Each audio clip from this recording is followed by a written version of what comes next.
Hey, now I'm Melita, and this is my channel, The Midnight Librarian.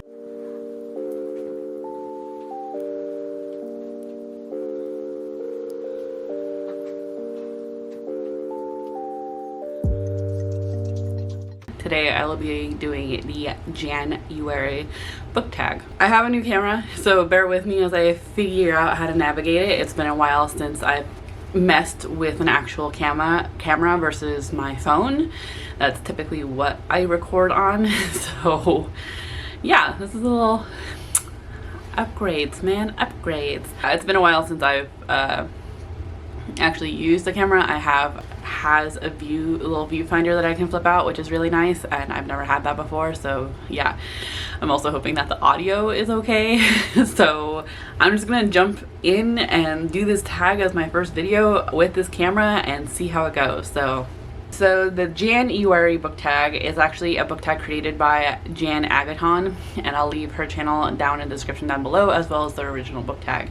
I've been seeing it go around a lot, actually, and I was not tagged, but I want to do it. So basically this is like a year in review in terms of reading and goals, and kind of a sneak peek on what we hope to do in 2022. So let's get to it. The first question is, what is the last and first book you read for 2021?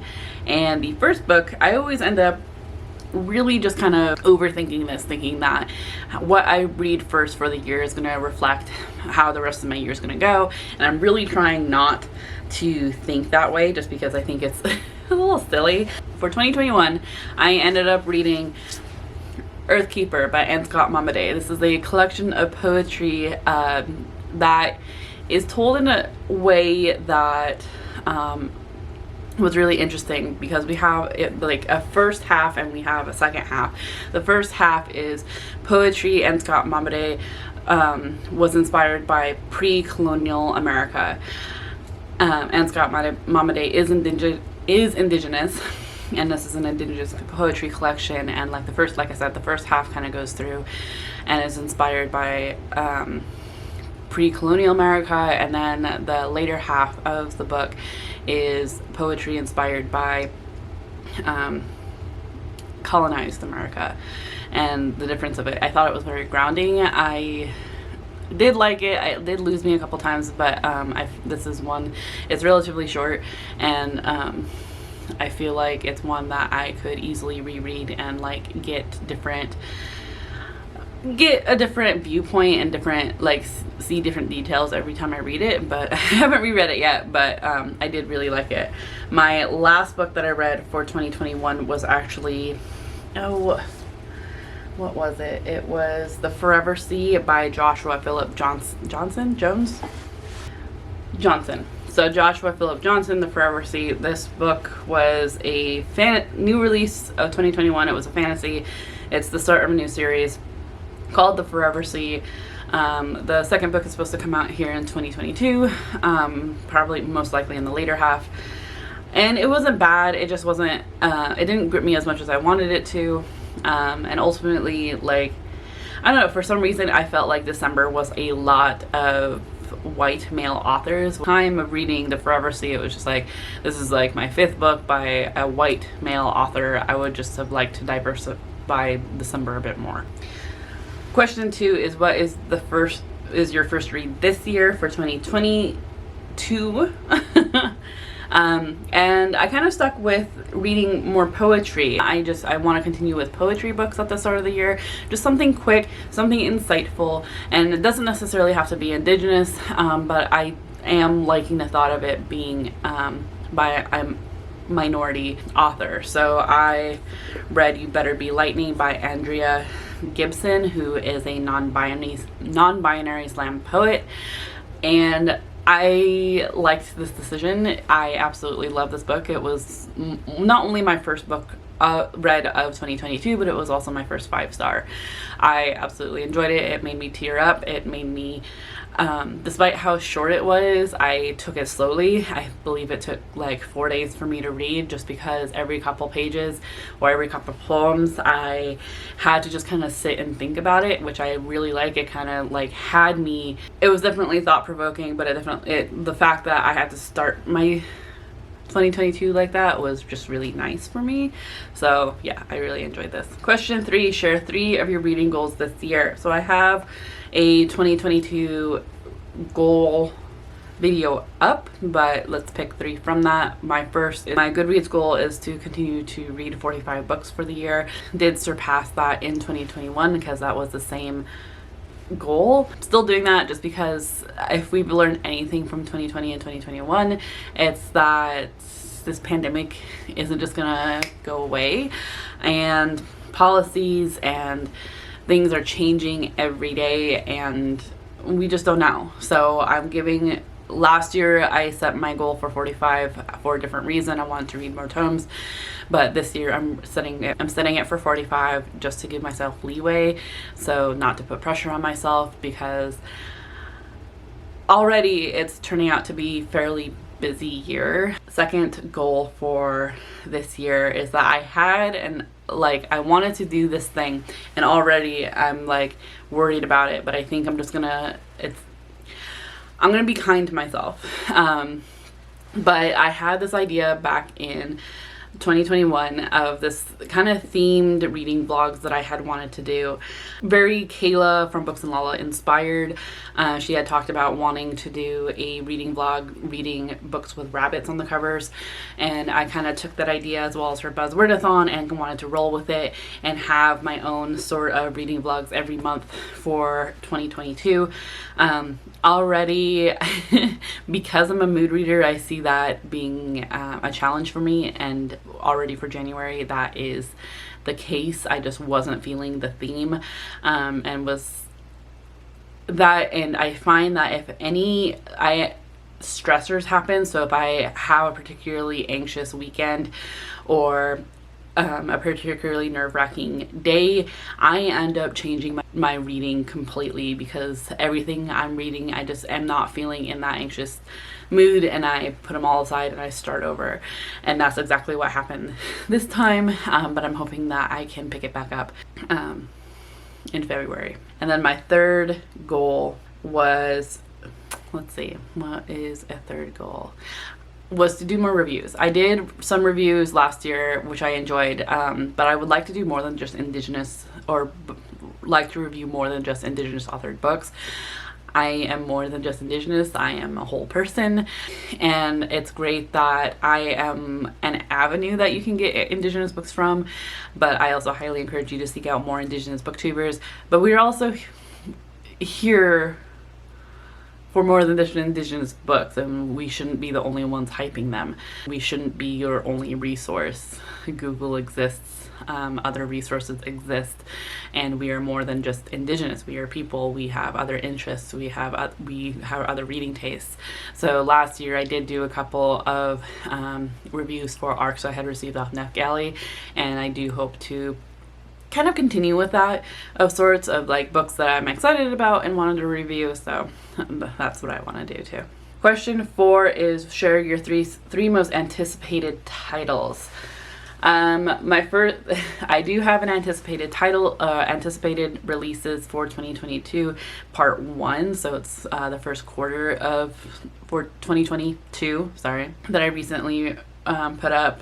But if I had to pick 3, a couple of them that I hadn't put on there because they were sequels or I wasn't quite sure when they were coming out was Fevered Star by Rebecca Roanhorse. This is the second book in the, what is it called? The Between the Earth and Sky series. The first being Black Sun. I really enjoyed that last year. I do have a review up for that. Rebecca Roanhorse is an Afro-Indigenous author. It's a fantasy series that is inspired by pre-Columbian Americas. Basically what that means is that it's inspired by Indigenous Americas, where most fantasy is inspired by Western Europe. I'm not as excited for this cover as I was for Black Sun, but I'm still curious about where the story goes. The other is Akata Woman by Nedi Okorafor. This is the third and I believe final book in the Akata Witch series, and I believe this has come out in January, but I was getting some misinformation, so unfortunately I didn't put that in my most anticipated. So yeah, this is a series that I actually have really enjoyed. The audiobooks are really fun, and after reading the audio or listening to the audiobooks, I went and got the physical copies of the books. Okay, so I'm not sure if it's called the Akata Witch series, but because on Goodreads this is called the Insipidity Scripts. But basically we are following a young girl, Sunny Nwazwe, who is albino, and she was born in the United States, and then her family moved her back to Nigeria. And she has some peculiar things that happen to her. She ends up finding some friends that help her with her newfound powers, as well as a teacher. And it's ultimately just really fun and based off of Nigerian lore. So it's really just really fun. I'm loving the growth of it. So I'm really curious about where Akata Woman takes place, and I was hoping for, like, when I finished Akata Warrior, I was really curious if there was going to be a third one because of how things ended. It wasn't all wrapped up as nicely as I had wanted, so it's really exciting that there is a third one. So my third book that I'm really excited for is actually Dead Silence by S.A. Barnes. This is like supposed to be a horror science fiction. It's Titanic meets The Shining. I don't want to get too deep into it. It says a ghost ship, a salvage crew, and unspeakable horrors, and I'm super excited about it. So that was definitely one of the ones that I had mentioned in my most anticipated, because it comes out in February, and I believe I have it pre-ordered. So question 5 is, which goals did you reach and which goals did you not reach last year? So I mentioned it before, I did reach my Goodreads reading goal of reading 45 books. I actually way surpassed it in reading 94 books, and I'm really happy about that. It was great. Another reading goal that I had was reading more nonfiction books. Nonfiction was damn near a third of my reading. It was 28% of my reading, so I'm pretty happy about that. I mostly, for the most part, really enjoyed the nonfiction books that I read last year. I hope to continue that this year. Some of the goals I did not reach. I was very loose in some of my goals for 2021. I wasn't really necessarily taking BookTube seriously, and didn't really care if I gained subscribers or not, and ended the year with like 315 subscribers. So thank you all so much for your support. I think at the time I was like, if I reach 500 subscribers by the end of the year, it'd be cool. It took me 6 months to gain 50 subscribers, which is fine. I'm happy for any and all the support that comes my way. I really appreciate it, and it's definitely still something that I don't see myself doing BookTube as a full-time job. I don't think it's viable for that, but I would still like to get a little more serious about it than that. But I also know that because of everything that's going on currently, I know it's going to be a bit hard. I already know that I'm like late with multiple videos. I was hoping to keep a schedule, and I'm already calling myself out for goals that I made for 2022 that I'm failing on. So, but like I said, I'm trying to be nice to myself. The last couple of years has been definitely very stressful, so definitely trying to just let myself breathe. Yes, I'm trying to take BookTube a little more seriously, but it's not so serious to like stress over, if that makes sense. Question 6 is, are there any new releases this year you've heard of that you have no desire to read?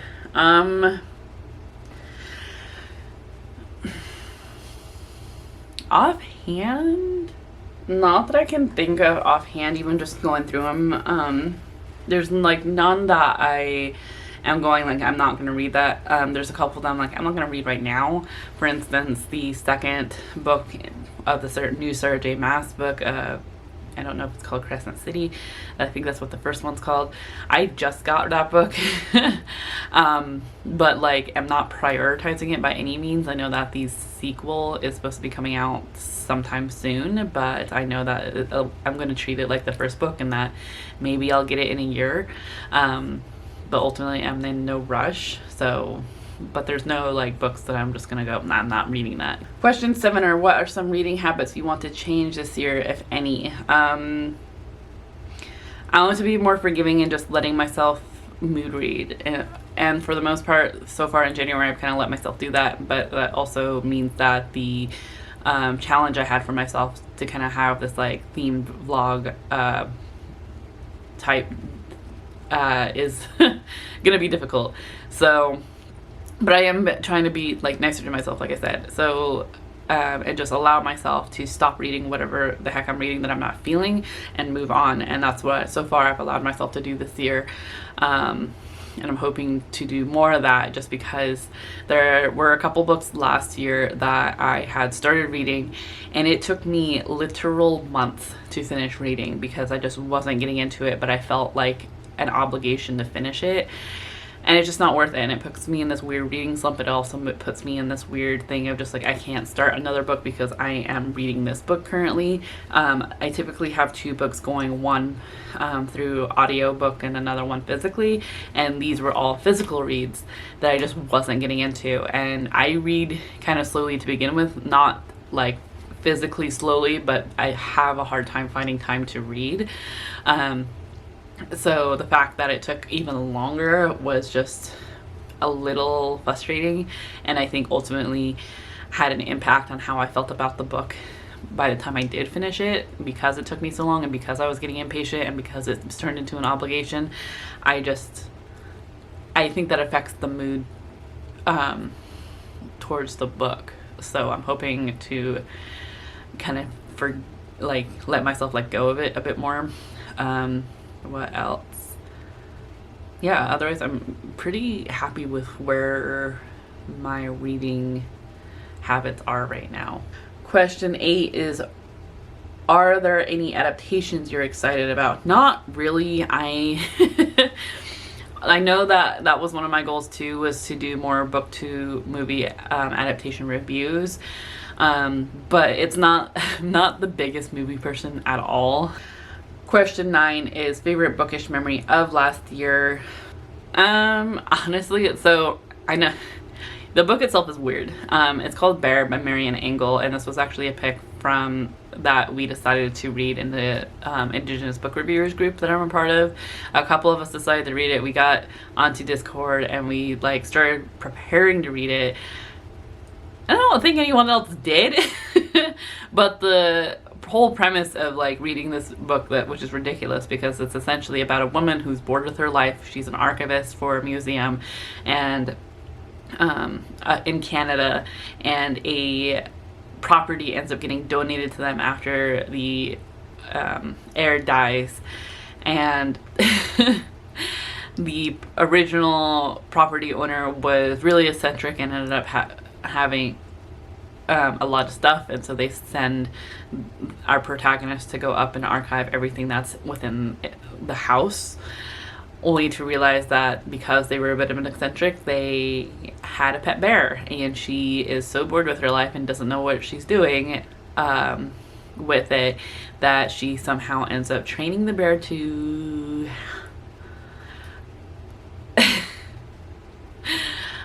be with her sexually. And she really wants the bear to love her.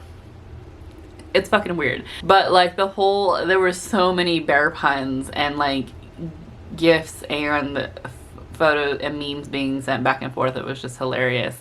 I feel like I was the only one that ended up reading it. I don't know if anyone else ever did. There was never a discussion, but just the anticipation of having to read this and the jokes that were made was hilarious. And then 10 carryovers from last year that you still plan on finishing. There's a couple of them that I had started and it's a soft pause, so I'm waiting, a soft DNF, so I'm just waiting for the mood to strike me again. And one of them is Sorrowland by River Solomon. I'm not sure why I ultimately put this down. I think I was just kind of I was not as invested, and so I just kind of put it down until I got reinvested again. And the other was Dracula by Bram Stoker. And this one I was listening to and then was not liking the narration of the audiobook. so ended up getting the physical version, found my place, and then just there was like a lull between listening to it and getting the physical version where I kind of fell out of interest. I'm still very much interested in reading it, just not currently, and it's one that I've been wanting to read before I read The Dowry of Blood, just so I have a better concept. The one is The Vanished Birds by Simon Jimenez. This one was interesting. It wasn't as what I was expecting it to be. I'm still very much interested in it. It was another one that I was listening to. I don't know. I think it was just one of those, I got distracted with something, another audiobook or something, and ended up going with that, and just, I don't know. It just fell out of interest. So, yeah. If you've done this tag, I'd like to see it, so please link it down in the comments down below if you have. Otherwise, what was your first read of the year? That's what I'm curious about. Do you overthink it? I was trying not to this year. I hope that you are doing well and that you are in the mental mindset to enjoy your reading.